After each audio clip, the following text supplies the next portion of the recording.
Konflik bersenjata antara pemerintah Kolombia dan Fuerzas Armadas Revolucionarias de Colombia atau FARC berakar pada ketimpangan struktural yang telah membentuk lanskap politik dan sosial negara ini sejak pertengahan abad ke-20.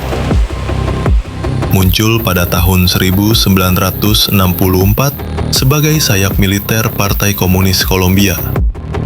FARC pada dasarnya merupakan produk dari ketidakadilan agraria yang kronis, di mana kepemilikan tanah terkonsentrasi di tangan segelintir elit, sementara mayoritas petani hidup dalam kemiskinan struktural. Konflik ini dengan cepat berkembang menjadi perang saudara terpanjang di belahan bumi barat, menelan lebih dari 220.000 korban jiwa dan menyebabkan sekitar 7 juta orang mengungsi selama lebih dari 5 dekade. Berbagai upaya perdamaian sejak era 1980-an terus gagal akibat kombinasi faktor ketidakpercayaan antar pihak, fragmentasi kekuatan politik domestik, dan intervensi aktor-aktor eksternal. Situasi mulai berubah secara signifikan ketika pada tahun 2012, kedua belah pihak memulai negosiasi di Havana, Kuba, sebuah proses yang akhirnya menghasilkan Perjanjian Damai Bersejarah tahun 2016.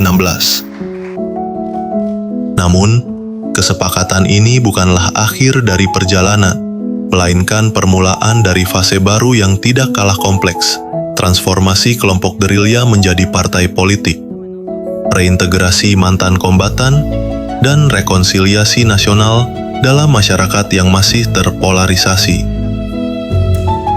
Uni Eropa memainkan peran multilateral yang komprehensif dalam mendukung proses perdamaian Kolombia melalui 3 pilar utama. Pertama, sebagai penyandang dana utama, melalui European Trust Fund for Colombia yang didirikan tahun 2016, Uni Eropa mengalokasikan dana sebesar 95 juta euro yang difokuskan pada reintegrasi sosial ekonomi mantan kombatan FARC, pembangunan pedesaan, dan reformasi agraria, perlindungan hak-hak korban konflik, penguatan kelembagaan pemerintah lokal. Kedua, sebagai mediator dan pemantau independen, Uni Eropa ditunjuk sebagai anggota International Accompaniment Component yang memverifikasi proses perlucutan senjata, pengawas implementasi Special Jurisdiction for Peace, GIP, fasilitator dialog antara pemerintah dengan masyarakat sipil. Ketiga, sebagai katalisator pembangunan, pelatihan kewirausahaan bagi mantan kombatan berkelanjutan, melalui program terapi psikososial untuk korban trauma konflik, pelatihan kewirausahaan bagi mantan kombatan, proyek pembangunan infrastruktur di wilayah terpencil, pendampingan reformasi sistem peradilan.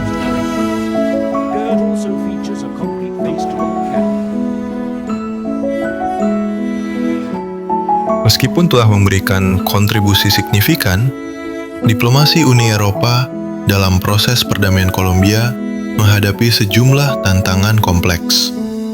Pertama, terdapat fragmentasi kebijakan di antara negara-negara anggota Uni Eropa sendiri.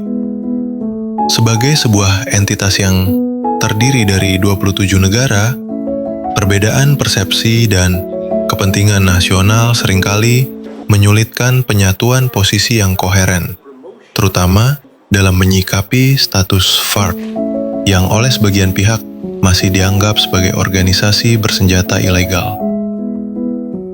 Selain itu, dinamika konflik internal Kolombia yang terus berkembang menciptakan tantangan operasional.